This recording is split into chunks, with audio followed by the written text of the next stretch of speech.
All right. Well, shalom to each and every one of you, whoever it might be that comes along. I hope you guys are being blessed, and if you're hanging with me, then I hope that you are being blessed by the things that I'm sharing. Maybe some of them are cause you to come to a place of having to come to resolve. Maybe some of them flow pretty easily into you. We all go through those spells, and I think we're all at different levels. One person can accept one teaching and yet another one be totally confused about, and so it just simply means that we're all humans.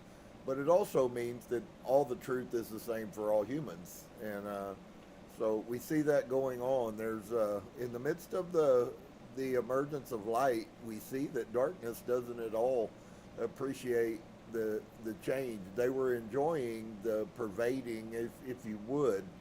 So I see what's going on in our society as the sun is going down and the darkness is coming out because light is receding, and we are in the middle of that. But now all of a sudden the sun's coming back up and the darkness doesn't like it. Put that metaphor in your everyday life and you'll see what I'm talking about. There is a very, very, very huge, I know that we like to call them agendas and ideologies, and of course they're all of those things, but more than anything, friends, what's going on in our country right now is a spiritual thing, and the spirit forces are screaming like zombies to not lose the control that they had manipulated you out of. And so I hope that you understand. Unfortunately, the thing that we do the most that's the most harmful is nothing. Even to the point of just simply, I don't say that we should all take up arms and go out in the street, at least not at this point, but I have to tell you that there was a class of humans that lived on this property that we lived on who had to do that. And so you wouldn't be here today in the form that you are if they hadn't. So don't think that you're higher spiritual just because you're doing nothing. Oftentimes there is much that we can do. Sometimes it's as simple as having an encounter with someone without getting argumentative, even if they choose to. And so there's no question that we are blessed, those that are coming to the light, those who are growing, and of course everybody's at a different place and everybody's looking for something different, and so it would be very seldom that people kind of really end up at the same place at the same time. Usually Source has to bring those people into your life. And so we're going to continue to look. The village of the Sea of Galilee. I thought it quite profound after Saturday's teaching, where we find that Philip says that none of the names that we have ever called him were his name, but that the closest that there is the picture I got is to call him Nazarene. And it's really funny because all through this book, the whole time, she's never once mentioned a name, not even Yeshua. She calls him simply her uncle, the Nazarene. Wow.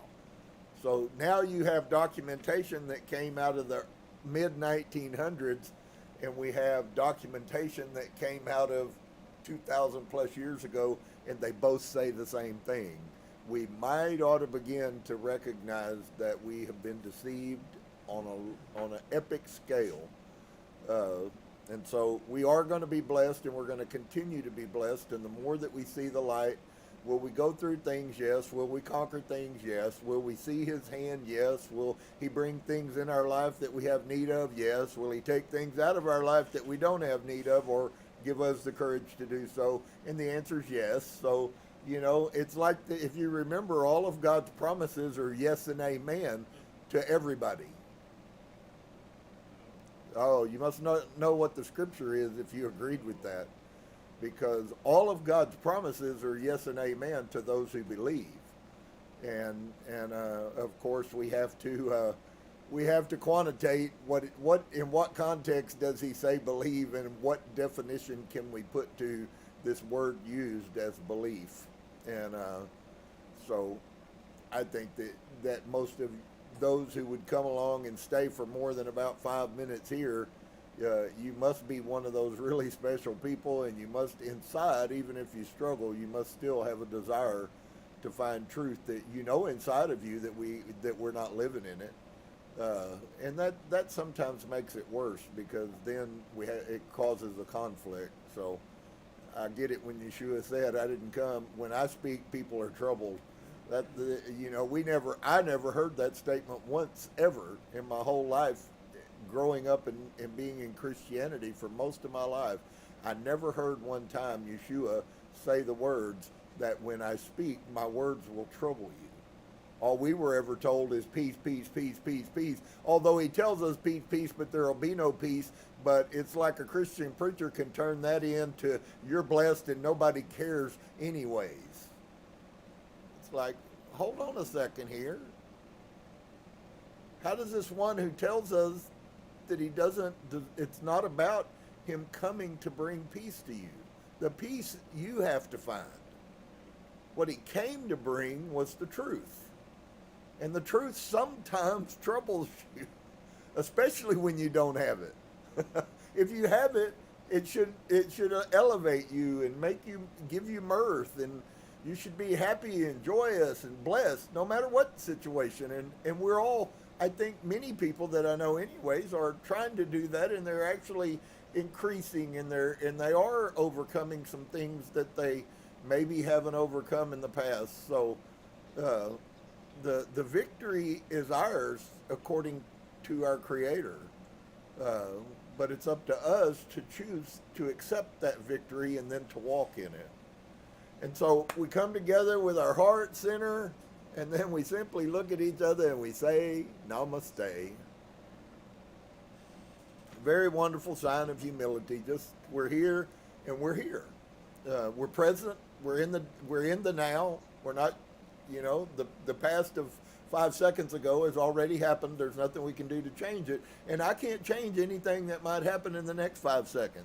But I am in the now, and the now is in a place of, I desire to see this one that I've become enamored with. I said it to Sister Frances in Austin. I said, I've fallen more in love with the source of light, Yeshua, now than I ever was in Christianity, simply because I find out that he is a human. And, I used to struggle with preachers because they would tell you how Jesus was God, but then read the Bible, and the Bible says that Yeshua came and was tempted as all humans are. And I'm like, well, I got a problem here, because you can't make a God know what a human goes through. If you want to experience, which is why we incarnate down here when we're already supernatural beings, because you can never know what it is to be a human without being a human. You have to come in. And so he came in. He wanted to experience it. And he did. He knew the suffering was going to be part of it. He knew many of the pieces, as I did, as you did. But at the same time, until you experience it, the lessons that are to be learned can never be learned in the manner in which. So that really puts this whole incarnation thing into the realm of a supernatural spiritual nature. Because one thing that supernatural, eternal, spiritual beings can't do is know what humans know experientially until they experience them. That's pretty cool.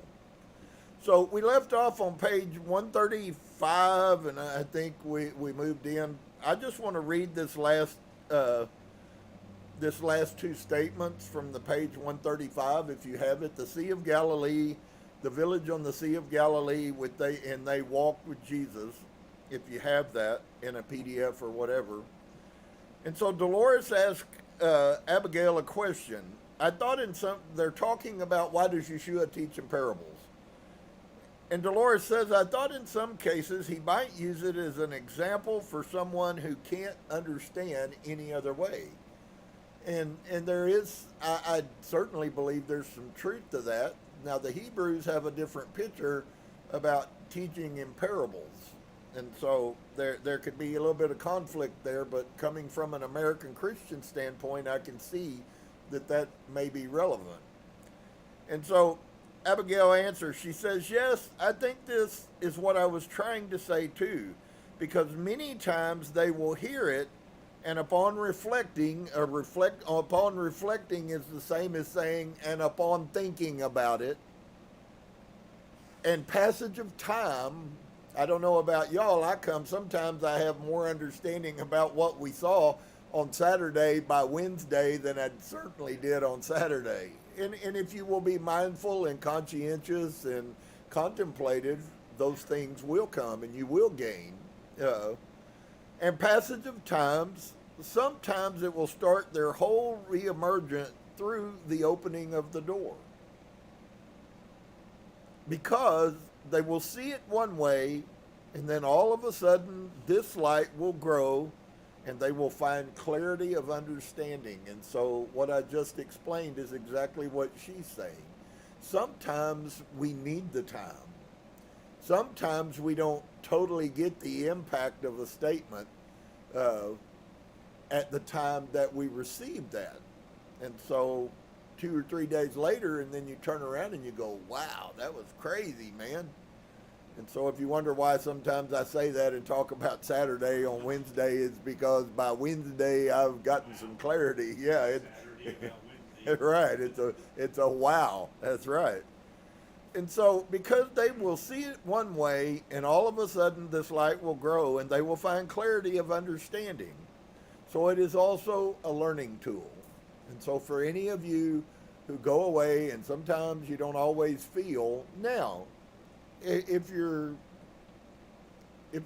not being mindful and you're not using contemplation and forethought and consciousness and stuff, and you just simply don't think and something comes, then that's still valid. It's still your subconscious. It has received some truth even with you out being conscious of it, although you were conscious. And so it can be a learning tool for us. And I wondered if he sometimes told stories, Dolores says, to illustrate a point or to make it easier for the ordinary people to understand. Abigail says yes, sometimes yes.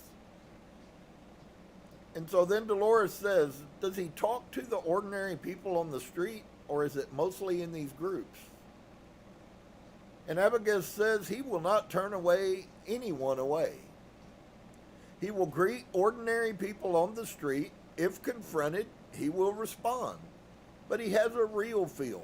He knows when it is right to teach and when he is feeling safe to do so, which totally fits with all of the character traits we've seen of the guy in the Bible.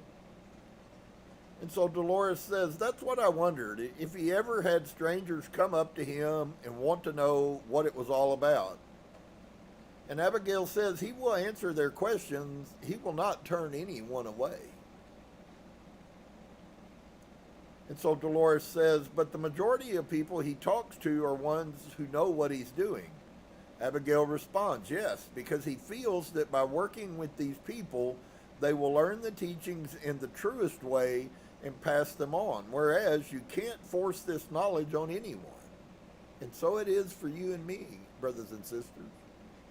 All of this has to be done through contemplation and intention for the most benevolent outcome. That is to say that if you pray, you should pray words like that. Father, let me receive that which you're going to bring to me for my and the kingdom's most benevolent outcome. That is to say, I say this all the time, and if you don't, you really should, because maybe you don't understand the spirit world, that there are so many parasites and energy suckers and, psychic demons and things that attack us. You don't even know it, and all of a sudden you feel bad. I spent 2 days one day, and I never did find out what it was, but I figured out what it was, because the minute that I realized this must be a psychic attack, the minute that I did that, I became very resolute in my spirit that God is in me, and I am greater than that psychic attack that's coming, and that thing fell off like nothing, man. That was one of the first times I've actually put all of these pieces together in that manner, and it was simply me coming to consciousness of who I am was what defeated that. And so maybe some of you go through, maybe you have people in your family who think you're lost your mind and you're full of, you know, and so they sit around brooding, thinking bad thoughts about you. All of us have opportunities for people we work with, or people we know, or people we do things outside of work to, I mean, you know how people are. When you're not there, they talk about you, and then when you're there, they talk about the ones that aren't. So those things all have power. And the problem is we were told to stay away from everything that is metaphysical and only follow Christianity. And then sit around and continuously send psychic death to people all over the place. We burden every one of those people. We do. We just don't understand the power of all of the spirit and the functioning of where we're living. And so I hope that we will learn, and I hope that we will see us being able to conquer dark forces, because we came to consciousness of what that dark force was. I came to consciousness. This is a psychic attack against me. And the minute that I did, the death of that psychic attack had already begun to die. The minute that I came to consciousness. Why? Because I no longer allowed it to frustrate me, ingrain in me. However, you know, there's so many different depths. And so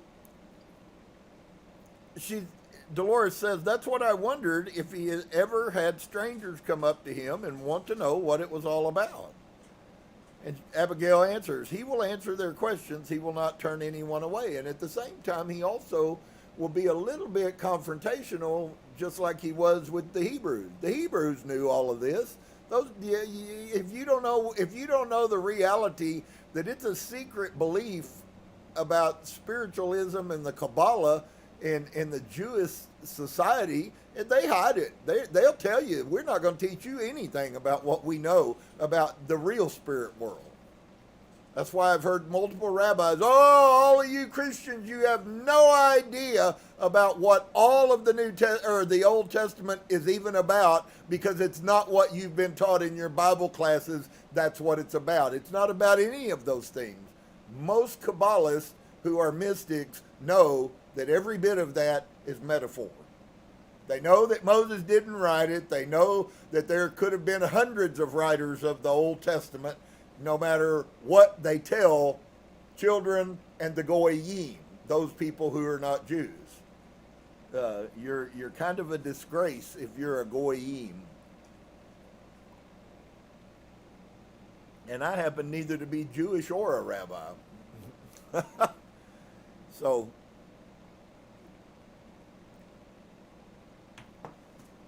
Dolores then asked, but the majority of people he talks to are the ones who know what he's doing.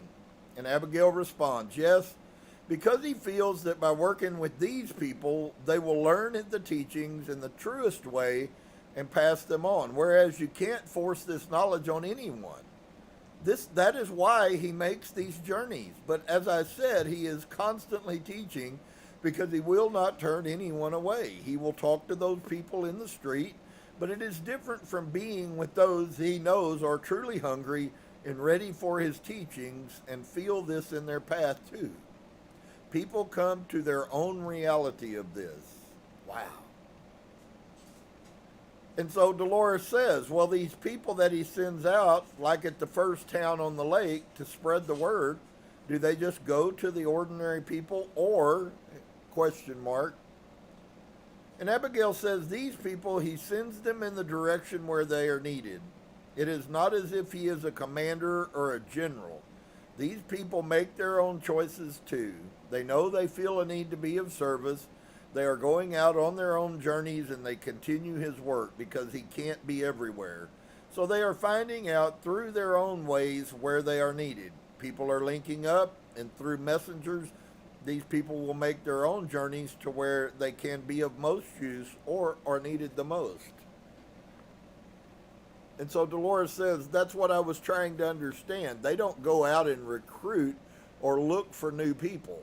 Abigail states, no, because this is not how it happens. Stop and think about How many of you have heard a Christian preacher stand in the pulpit and talk about somebody saving somebody? Why, he preached the gospel and he saved that man's life. That sounds to me like that preacher just made a human a god. Because none of us have the power to save anything except for ourselves.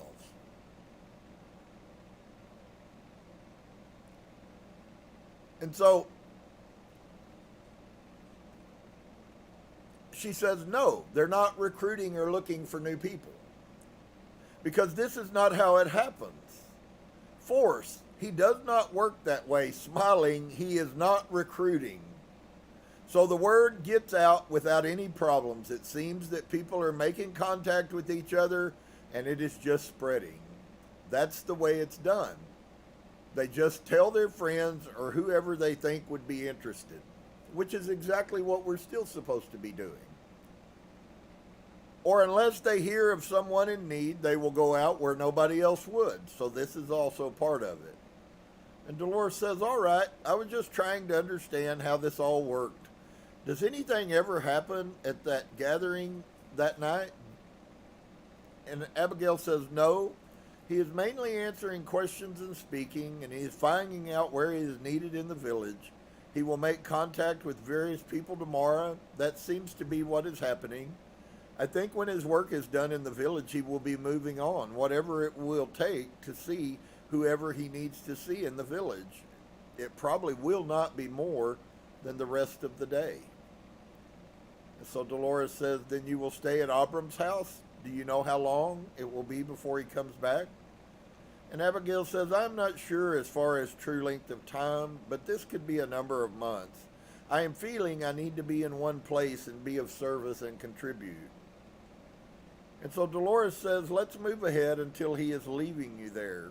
Did anything happen that was out of the ordinary while he was there in that village? Abigail says, he did healings, but nothing out of ordinary, and she laughs. They were just your everyday miracles. How beautiful, huh?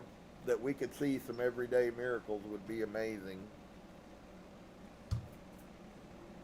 And so Dolores says, were there people in the group who were sick, or did they bring people to him, or what?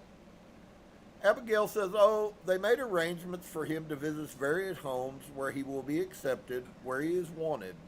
Not all of them were at the meeting, though. And so Dolores asked, was there any particular type of illness that he healed?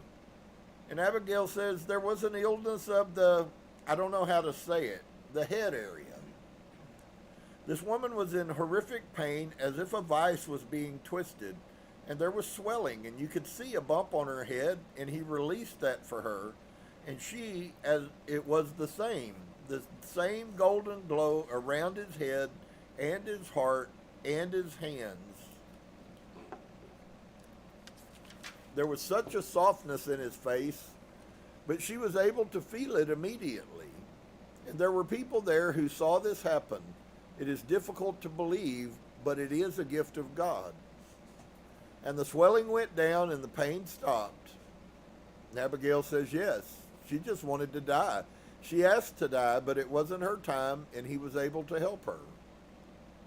And so Dolores says, yes, that is a miracle, but like you said, you are seeing so many of them.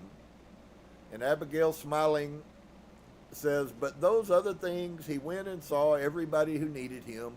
And he had another gathering before he was to leave, and he, smiling, came over to visit at the house of Abram. And I just, deep sigh, have so much love for him. He placed his hands on my head and my face, and he told me that I was to be Naomi, and that I had nothing to fear, that I would always walk with him, and I will learn many valuable lessons and be of loving service here. He gave me a wonderful hug, and he kissed me on the forehead, sadly almost crying. It is hard to see him leave, but I know this is where I'm supposed to be. And so Dolores says, but he's going to come back. That's important. He'll come back and get you. He may be going into an area, too, that would be rugged and hard to walk through. He's thinking of your own welfare. And Abigail, sniffling, yes, maybe. And so Dolores says, at least you know you'll be all right there. and you'll be doing what he wants you to do, and he will return. You said you think he will go back towards Jerusalem at that time. And Abigail responds, he seems to always head back that way at the end of each journey. And so eventually he makes it back to Jerusalem, and the people he has to see there, he will go visit with his family too. And Dolores asks, in Nazareth, will you be able to go there with him? And Abigail says, I don't know if it will be time, but maybe. And so Dolores asks, have you ever heard anyone speak of a man called John the Baptist? And Abigail says, John, ? And a pause. This is a different John. He may be known by a different name. And Abigail says, I think this man was at the lake. I don't know that he is with him always, but the name is familiar. There was a man of the name John when we were at the lake in the little village of Lake Kinnereth, and when we did the cleansing in the water, he said it was for body and spirit. So this might be the man you're speaking of. And Dolores says, this was the man who did it? Abigail says yes. He had a ritual, a symbolic ritual of cleansing, but it wasn't for all of us. There were a few. But I think he was called, I don't know, John of the Water, and it was the cleansing of the spirit ritual.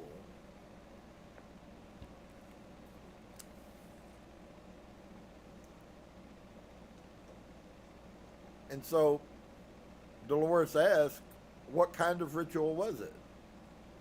Abigail responds, I think this was a ritual of those who have been keeping Jesus' teachings for a while.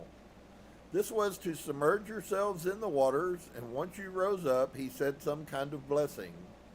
And through the symbolic cleansing with the waters of the Spirit, it was a ritual dedication to God and the way of the teachings. And Dolores says, and this is a ritual that's not normally done? And Abigail says, I had heard about it. This was the first time I had seen it. And so Dolores then asks, are there any other rituals that the Nazarene does with the group? And Abigail pauses. Not with the large group, not with the new group, but he has a manner just of talking and using his hands. And when we sit in silent prayer to concentrate on something, you can see and feel a difference. I don't know if this is what you mean. I can't think of anything. And so Dolores then asks, I was thinking that sometimes in the temple they have rituals and ceremonies. And Abigail says, oh, like the candles in the holy books and the holidays? No, I guess the symbolic water ritual was one of the first. But when I had seen the Nazarene speak, he usually is trying to keep it on a level where there is no separation. So if he is doing something, he tries to make it inclusive of the people there. So he has no ritual, only silent prayer, and the way he asks for guidance from the God of his being. Silent prayer. What might you think that silent prayer is? Yeah, he's meditating.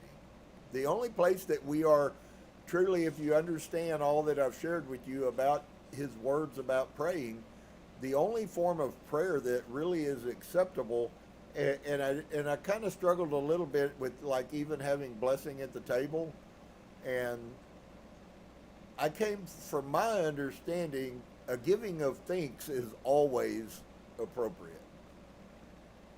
Asking God to bless our food, I don't know, that's a different matter altogether, but we should always be giving thanks. We should give him thanks before we eat that he gave us food, and then we should give him thanks after we eat because he gave us food. I don't think that's exactly the same thing. The giving of thanks is what he might have deemed to being prayer. But you notice multiple times she's told us that when he prays, it's always silent. You don't hear any words she said about him standing and praying to the masses and, oh God who is in heaven, holy is your name. There ain't none of that. And everyone else follows with that. Now we have Saudi, who also was a deep meditator, who was around this guy. So if he was a young kid when Saudi was meditating, Saudi taught that child in Essenes to meditate, and now here he is an adult who's already been to to bed and maybe sat for hours with his legs crossed 6 hours at a time and meditated for 6 hours without. So he made the connection that comes from meditation with higher self and the Father. And so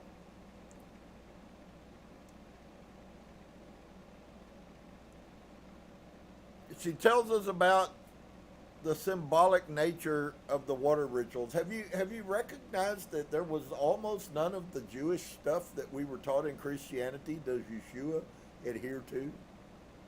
In fact, I would have to say that in modern times, Yeshua would have been a Jew by nation, not a Jew by lifestyle. That's pretty huge. And so I suppose that's why the rabbis and the Jewish people don't accept him, because he didn't keep any of their rituals. There was one time, and I called somebody on it, and the preacher had no answers, although I already knew full well what the answer was. But there is a time where it's actually, I think it's talking about Passover, and Yeshua actually is going the other way from Jerusalem. And the first time I saw that, I was quite amazed, because it's like, well, that guy was a Torah breaker. And you know what? He probably was. And so it's a long journey to get to some place. Sometimes it takes much to get us to that place. And so she's talking about the things that they encounter in the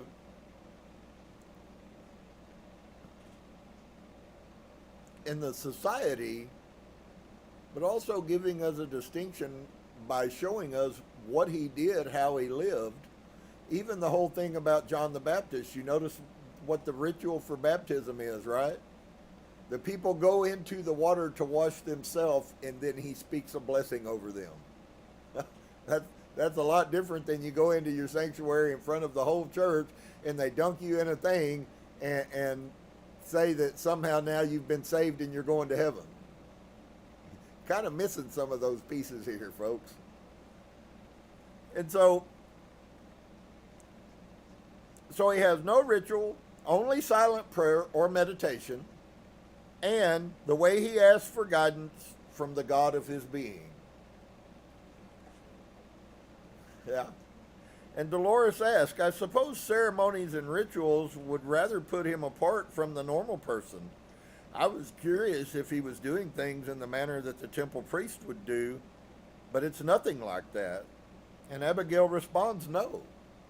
He tries to make his gatherings more like a brotherhood, a fellowship, where no one is higher than another. He sits at the same level, and he tries to keep it on an equal level. And Dolores says, all right then. Well, will it be all right if I come again and speak to you and follow this story? I am very interested in what happens. And Naomi gave me permission to return and continue pursuing the story of her association with Jesus. So I brought Anna back to her normal consciousness, waking state. Her life resumed and adjusted to its mundane affairs, while her conscious mind was unsuspecting of the other story that it had unfolded so many years ago. During this session, I felt that I, through this unique method of researching history, was allowed a rare privilege of actually attending one of Jesus' gatherings. I felt I was among those present who were learning from the Master, and I could see how these teachings were radically different from the orthodox teachings of the day. It was obvious that it took a great deal of courage for these early believers to follow him, because there was much real danger involved. But I was also able to see the charismatic ability he projected in order to put their fears to rest. I was able to feel the quality he possessed that inspired so many people to follow him, so they could learn more about his unusual teachings. Unusual, yes, but they seemed to feel a void in their life that was not being filled by the traditional teachings of the rabbi of the day. And so she then says, I was beginning to know the real Nazarene. I'm going to say that. I understand Dolores. She was an American Christian, and Jesus is always going to be Jesus to her, probably. And so the next chapter, chapter 9, that we're going to look at is titled A Vision of Jesus' Death. This is going to be interesting, to say the least. So before we get into the dialogue, I'll reread it again next week, but we buzzed along pretty good. So I think I just want to read this kind of intro into it to set the stage for us. Dolores writes, several months went by from March to the end of November before we could again pursue the story of Naomi's association with Jesus. Anna runs a bed and breakfast in her home, and during the tourist season, she was swamped with customers. So we had to suspend sessions until after this busy time because there would be no privacy. When we were finally able to arrange a session, I used her keyword, and we returned to that period of time as though there had been no interruption. When we last talked with Naomi, she had been left in a small town to await Jesus' return. And I wanted to continue the story from that point.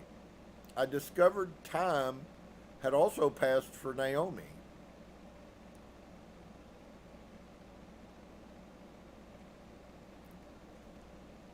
Go ahead. Go ahead. Dave says go ahead. So Dolores says, you are returning to the time when you had been left with a friend while the rest of the group continued their journeys. I will count to 3 and we will be there. 1, 2, 3. We have gone back to the time of Naomi. What are you doing and what do you see? And Abigail responds, I see that the Nazarene is coming back into the village and I am filled with much joy. I hope he will be happy with my progress. And so Dolores asks, have you been there long? And Abigail answers, it was an approximate time of 3 months. And so Dolores says, you were staying with a friend of his, weren't you? And Abigail says, I was placed with the family who was to help in my education and teach me the ways I was seeking. This is the house of Ben David, and oh, so much has happened. The house of Ben David is the house of the son of David. And so she became emotional, almost crying. And oh, I have changed so very much. Dolores says, in what way? And can you share it with me? Abigail, sadly, I am overwhelmed with so many emotions, but I have learned many things from the practical to healing and to just be of service to my fellow man. I've been taught in the ways of the Nazarene, and I have also been awakened and come very close to knowing love, which I thought was not to be for me. This was not in my plans at all. And so Dolores says, that's one thing you were not counting on. And Abigail, sniffling, says no. She became so emotional she could hardly speak. I also see so much very clearly now. The emotions are partly from clarity, but just partly from pain. Crying. Because as I look at the Nazarene, I see the same radiation of the golden light from the heart center and from around his head. But I know I can see very clearly of the future. And her voice broke. It's very difficult to talk about. And so Dolores says, do you mean your future? And Abigail says, I see more of his future. And so Dolores then asks, you mean it is causing you pain to look at him? And Abigail says, yes, yes. And so I'm sure Dolores wasn't quite sure about where to go from that. And so Dolores asked, did they teach you this ability to see the future while staying there? And Abigail says, no, this is something that I have heard people speak of, but I have not felt the need to tell anyone that I have these visions. I don't have them very often, but I do have them. I think if I be in truth that seeing him enter the village and seeing the lights I see events happening in my mind, and this does not happen very often, and I have not talked of it. And I need to speak to the Nazarene because I know I can have his true trust and he will listen to me with belief. Whereas in the house of Ben David, I know I am thought of as a family member, but it is still too new. I cannot be forward enough to even talk about these things. Sniffling. And so Dolores says, yes, I understand. Are you planning on telling the Nazarene what you see? And Abigail responds, yes, when it is appropriate. So Dolores then asks, do you want to share it with me first? Abigail says, no, I had best wait. It is just that so much has gone on, and until I saw him, I did not realize how much I had changed or the emotions I had been filled with during these past months. As long as I was into the daily routine of learning and growing and doing all that was required of me, it seemed to go quickly. I didn't really have time to sit back and look at it. But it all came rushing to the surface when I saw him, because I knew he would sit down and I would have to tell him everything. And so Dolores says maybe this was one of the reasons why he wanted you to stay there. Absence does make the heart grow fonder in many ways, friends. And so she says, yes, he had to know if I was going to be sure of my commitment. I believe he wanted to give me a chance to change if I chose to do so, which would be accepted with much love and understanding from him.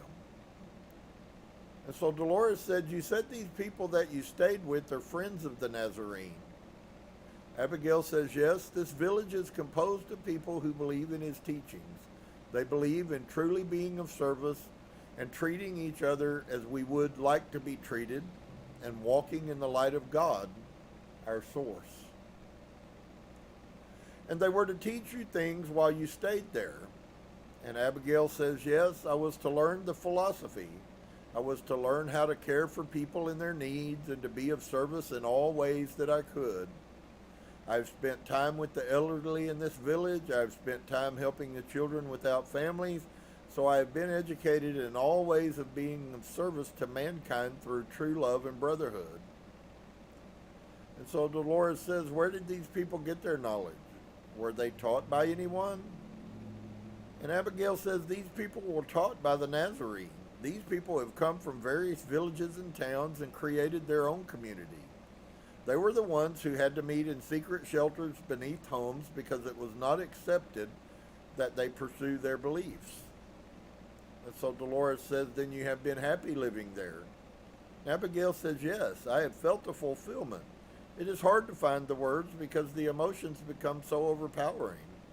I have been tested in many ways, but I know that my true service, my reason for being here at this time, is to learn as much as I can and to pass this knowledge on through the others I am of service to, and that the love I have discovered is to be one of mutual teaching and growth. That is all I know that can be possible.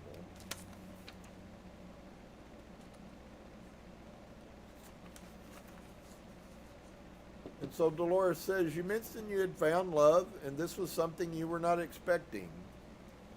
Abigail says, no, I left my parents' house to walk with the Nazarene. If you remember, when I was younger, I was allowed to do so because I could be disguised as a boy child. I was not interested in the traditional marriage. I found so much emptiness in the normal, accepted ways of life that my parents and the Nazarenes accepted me. They were probably very much surprised when I continued on. And when I could no longer dress as a boy child, I was left in this village where I would be safe. Here, I could grow and learn and be sure of my commitment. And Dolores says, but you said he also had other women with him. Abigail says, yes. And there were also families who were walking this life of service and truth. There were various women who would volunteer to work with and help ease the pain of the disease when no one else would walk with him. Therefore, women were accepted because they were of healing knowledge and they were knowledgeable in areas where they could be of service. And Dolores asked, I was wondering why he didn't want to take you with him after it became obvious you were a woman. And Abigail says, I think it was the connection to my family. And I was so very young, I was not 13. I was so sure about the path I was to take, but I think it surprised all of them. I was so very strong about this that I was going to leave and go off anyways because it felt so right. After my communion with my God source, all my answers were the same, so I was going to do this. And I think it was very unusual that they found such a serious attitude in one so young and one that was female, for this is not the Jewish tradition. So I think he had been more cautious, and it was my age more than anything else, because this was not standard for a woman child of this background. And so Dolores asked, he is very wise in these things, but you talked about love. Do you mean that you have been attracted to a male? And Abigail says yes with a deep sigh. This is very hard to find words for, sadly again.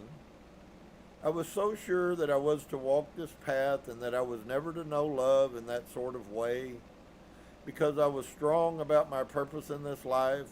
I never knew that a man could touch me and be spiritual and kind, and treat me as an equal and really care. I think he became so dear to me because he was part of this household I am in. He helped with my education, and he respected me as an equal. I grew to love him more than a loved one would feel for a brother. I don't even know I could have these feelings, and he believes much the same as I do. She was almost crying again, but I cannot see how it could ever be. So Dolores asked, what is this young man's name? Abigail answers, his name is Abram, phonetically with a heavy accent on the first syllable, Abram. And Dolores asks, has been David his father? I had discovered while doing research for Jesus in the Essenes that Ben in front of the name means son of. And so Abigail says, yes, so this is Abram ben David, and he lives in the same house. What does he do for a living? Abigail responds, he helps with anything that has to be done in the village, with the repairs on the structures. He is very knowledgeable in agriculture and irrigation systems. And so Dolores says, then it sounds as if he's very intelligent. Abigail says, yes, everybody has physical responsibilities, plus there is much intellectual growth and spiritual growth that occurs. But everybody is encouraged to learn as much as they can so they can be physically independent, and everybody can serve a purpose and be of help to one another. And so Dolores says, does Abram feel the same way about you? And Abigail softly responds, yes, but he is so willing to be patient. He will accept my decisions because he knows in my heart how dedicated I am, and how in time clarity will come and I will truly know my purpose. So Dolores says, has he mentioned marriage to you? And Abigail says, he has spoken of marriage, but she became very emotional and tears flowed down her cheeks. I just feel it's impossible because I can't be dedicated to both, and it tears me apart. And so Dolores says, maybe this was the reason the Nazarene wanted you to stay there for a while. He wanted you to be sure. But there may be a way of working it out both ways. You never can tell. I was trying to make her feel better.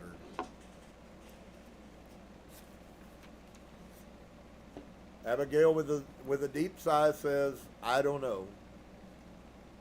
And so Dolores says, I wanted to change the subject since this was so emotional for her. And Dolores asks, you said the Nazarene has come back to the village. Are others with him? Abigail says, yes, there's a small group with him. And so Dolores then asks, what are your plans? Abigail says, I will do whatever he wishes me to do. I'm not sure if my time of education at this village is over, or if I am to stay on. I know I could be of service here and that I am needed, but in my heart I feel I am supposed to be on more of a pilgrimage and maybe travel from place to place and be of help and spread the knowledge I have learned, but this is for the Nazarene to tell me. And so Dolores says he knows more of the overall plans anyways. Are you going to have some time alone with him? And Abigail says, yes, this will be necessary, and she began crying again. Dolores said you wanted to speak with him about the vision you had. Do you plan to do it at that time when you are alone with him? She was sniffling and sobbing again and did not answer. All right, let's move ahead to that time when you have the opportunity to speak with him in private and tell me what happens. Did you have time by yourself with him? Abigail says yes, she was crying again. It was hard for her to speak. And Dolores says, what is it? Abigail says it is various feelings. I feel so much joy in being with him again, and this feeling is so totally overwhelming that no physical type of love could ever feel me this way.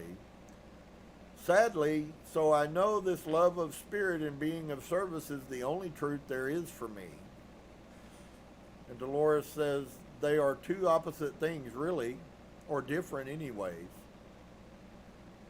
And Abigail, she spoke with sad emotion, not for me, not for what I'm seeing for me, but I tell him that when I saw him walk into the village, I saw the radiant lights I have seen before, the golden glow around the heart center and around his head, and I told him that emotionally I knew the pain.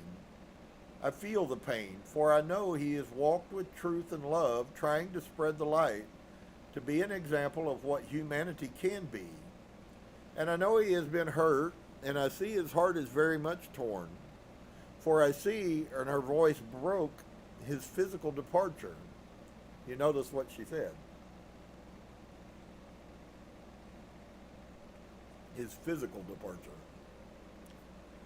I know that he came here to be of service. Isn't it amazing? I'm going to pause right there. She was crying.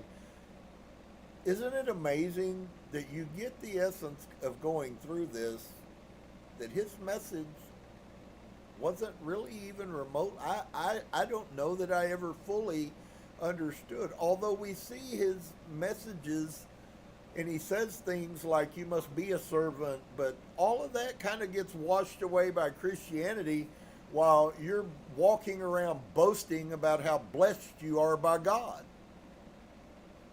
There's no, it's more like arrogance of how blessed I am, all the cliche Christian sayings like, I'm too blessed to be stressed. And then if you be around that person tomorrow, you find them cussing somebody out.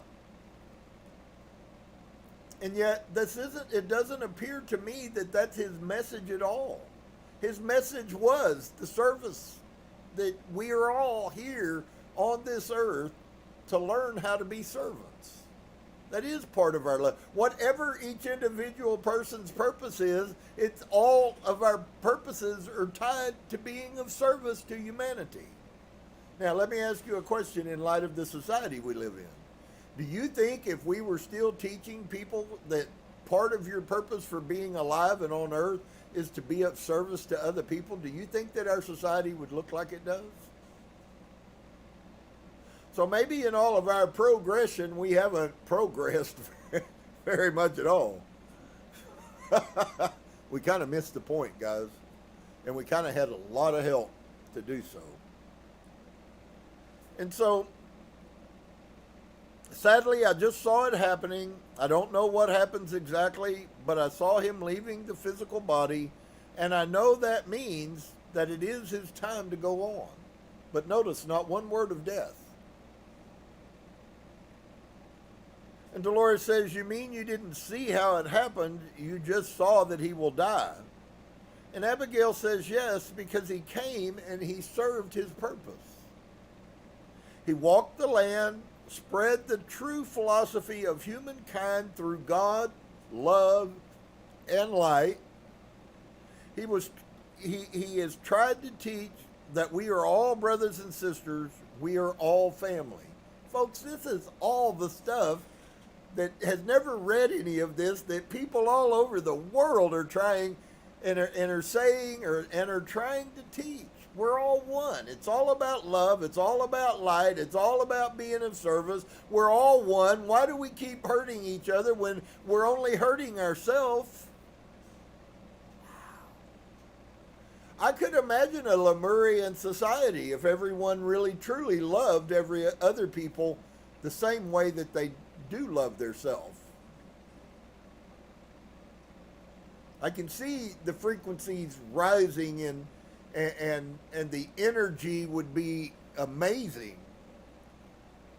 And so Abigail, yes, because he came and he served his purpose. So I would like to say to each and every one of us, friends, we are here, and maybe none of us even really know that we know our purpose, and maybe Yeshua did. Maybe we do in light, but that was washed out when we came in, and that's okay, because as long as the purpose is known, then inevitably our journey on this life will take us to the purpose. The question is will we recognize that this is the purpose? We might have encountered the purpose multiple times, but we still don't have understanding about that. And so he walked the land, he spread the true philosophy of humankind, the true philosophy of humankind. That should make your mind ask a question. What is the true philosophy of humankind? Not what is the true philosophy of your religious belief, not what is the true philosophy of your country of origin, but what is the true philosophy of humankind? Through God and love and light. And he has tried to teach that we are all brothers and sisters, we are all family, and he has done as much as he can do. He knows that there is a minority that will carry on, but his time to ascend is near, because there are deaf ears and dark hearts. His physical presence is meaningless. Wow. I'm guessing that may be a perspective that you've never even encountered before. And of course they wouldn't have wanted you to. That Yeshua recognizes, I came, I did what I was supposed to do, I have left the philosophy. Look at here. If you don't think he's potent, why are we sitting here interested in finding out about what he really taught, not what Christianity told us? There must be some reason that the universe has led us here. Maybe many of you out there in television, and maybe some of us here. If we were to go into past life regressions, maybe we would find we were also in Jerusalem at that time. Wonder what could come out of that. And so he knows that there is a minority that will carry on. And I'm telling you right now, if it has to stay until whatever the end of the eon is, and we have to be part of the minority, be sure that you be part of the minority. Just because everybody you know doesn't do this doesn't mean that if you are an enlightened one, that you will let that change you. In fact, the truth of the matter is that you will never let it change you. And so, but this time, his time to ascend is near, because there are deaf ears and dark hearts, and his physical presence is meaningless. He'd done all he could do, friend. Now that's a pretty profound statement. So if you feel like you've done all you can do, don't beat yourself up about it. Yeshua felt the same way. And so Dolores then asked, what did he say when you told him what you saw? Did he believe you? And Abigail responds, when I told him, her voice broke again. It did not come out very easily. Sobbing, I felt I was very confused because nobody told me things like this would start happening to me. She's crying. And I didn't know.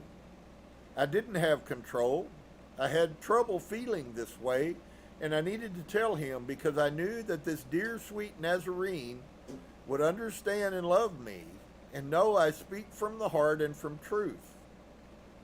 Softly, and he touched my face, and he told me that I need not be afraid, because through his love, we would always be connected. Some of you that I've talked to, you know that there's a connection that transcends this time frame. I assure you, there will be people who have come along who have known me in my past lives and who have been present in my life. Some of you sense it. Some of you don't even know why you sense it. And that's okay. You don't have to have all the answers, dear one. But all of this is not by happenstance, and it's certainly not by accident. And maybe people don't give the value that they should give. Maybe they don't give the goodness that they should give. And you know what? That's all right. That doesn't change anything. The truth is we come into this life, and we come into this life with a decision that we made to fulfill some kind of purpose and to serve humanity. And sometimes our purpose might be found in serving humanity, and maybe the reason you can't find it is because you avoid serving humanity at all cost.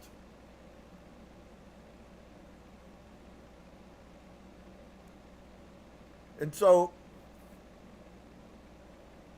she says, I didn't know, crying, and I didn't know, I didn't have control. I had trouble feeling this way, and I needed to tell him because I knew that this dear, sweet Nazarene would understand and love me and know I speak from the heart and from truth. And, of course, also he would also have known. And softly, he touched my face. He told me that I need not be afraid because through his love, he would always be connected. He said that my vision was a clear one and not to fear my visions, but to have respect for them and to see them very clearly and slowly so I don't distort the picture. For these are just God's words coming through my eyes. He said, I saw what would truly be his ascending, but that it was his next step. And no matter how it appeared, he was done with his service on this physical plane. Wow. He could go no further, and the handful that accepted the truth of life would endure. And even as the words are today, and I could say the same thing right now to every one of you. Whether you choose to be a part of it or whether you choose not to be a part of it doesn't change anything. It only changes your journey. Yes, do we have effect on other people in our decisions? Of course they do. But inevitably, you can't control when I decide or when I come to the place that it's time for me to check out, and I can't control when it's time for you to leave this place or for you to check out. Because really, if we would begin to check out, it's like, and the reason I'm using that term is I have a metaphoric picture, and it's like when you go on a travel. So this is the whole spirit journey. When you go on a travel, and you stop at some place distance from where you came, and you stop there and you pull in and you go inside and you get a place to stay. When we come into a hotel room called our physical body. It's just a place for us to stay while we're here. Nothing eternal about it. Nothing spectacular about it. I mean, other than it's a human body, which is spectacular, but according to what we truly are as being light, it's not really so spectacular. Being a human, it is amazingly spectacular. And so, he said that my vision was a clear one and not to fear my visions. Maybe some of you have been having visions.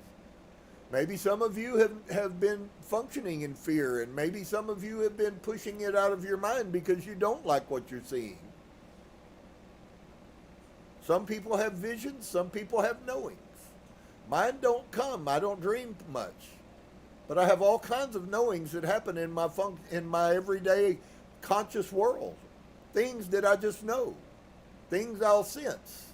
And I'll say, something's coming. I don't know what it is, but I'm just telling you guys, we're fixing to watch something coming, and it's happening right now on the television for you. Something I've been feeling for 3 months now.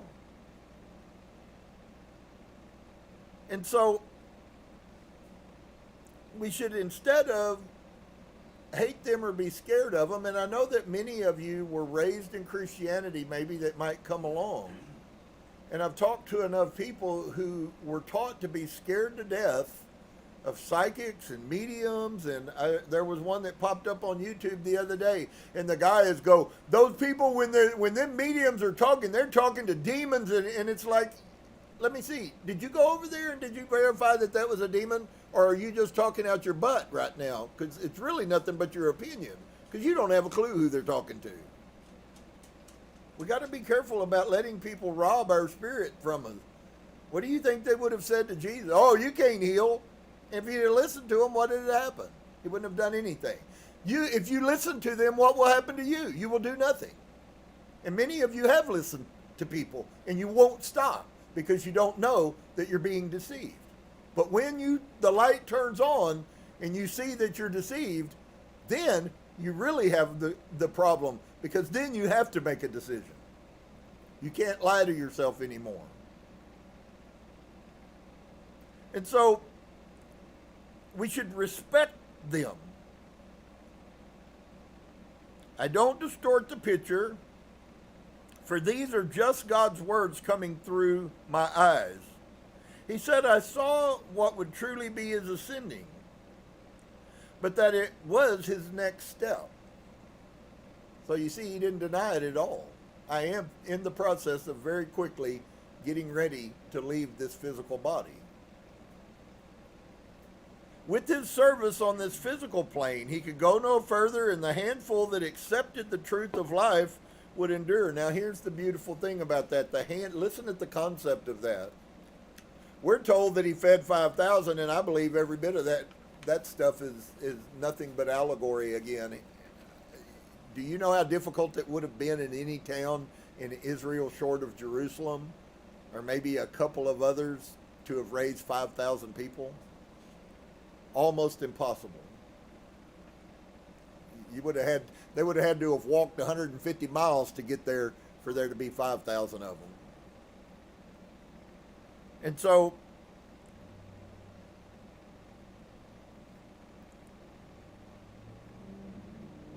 and no matter how it appeared, he was done with his service on this physical plane.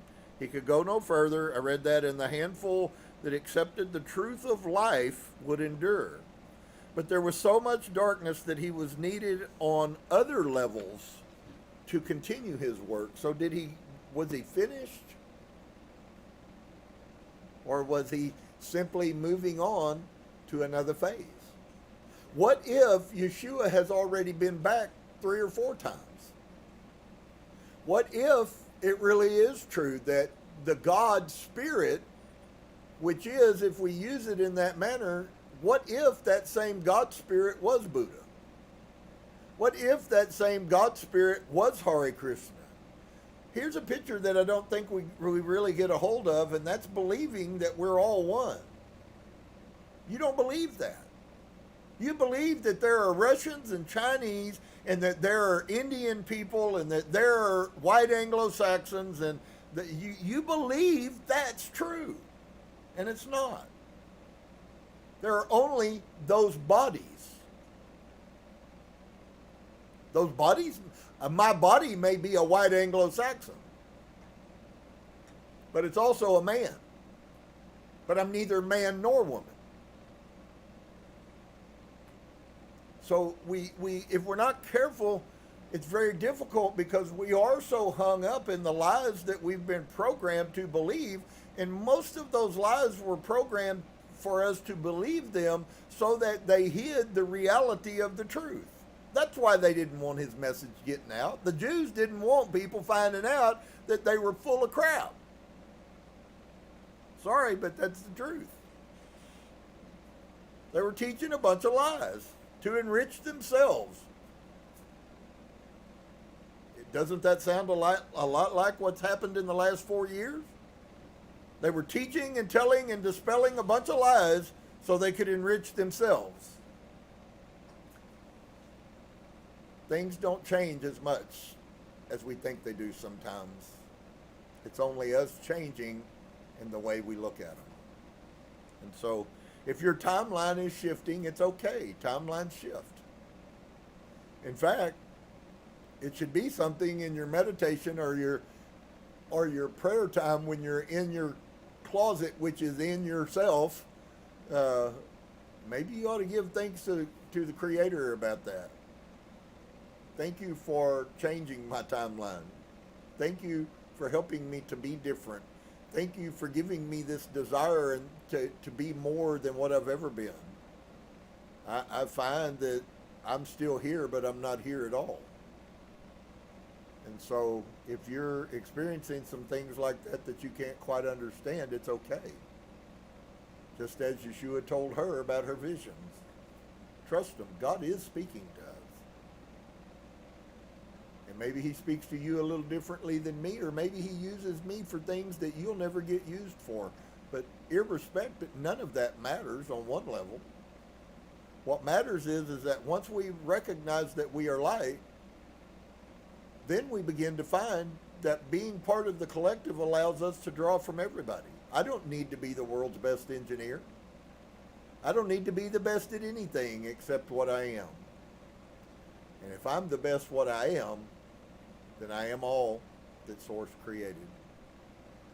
So I hope that you'll take some of those words. These things are just so beautiful, man. I said it before and it's here now. I feel like that little Abigail girl, and I'm just sitting here and it's just like my head's almost dizzy just thinking about who this person was, but even more so the spirit of who he was.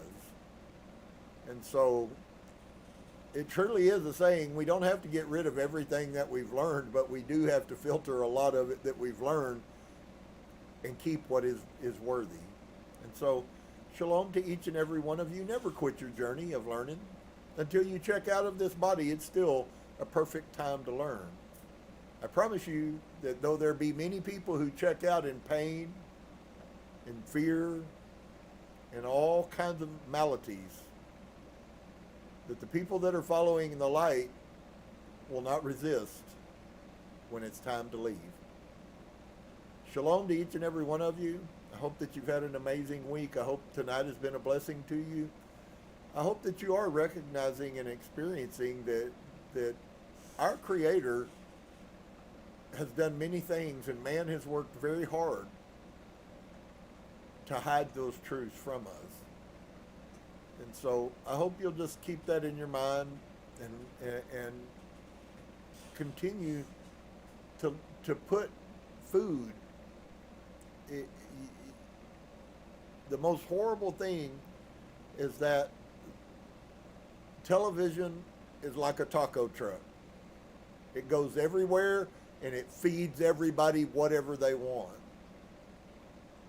And so sometimes our only source of food is some pretty crappy stuff. Okay? And so we must protect ourselves that we might be full. Shalom to each and every one of you. Come together tonight, and we say to you, dear one, namaste.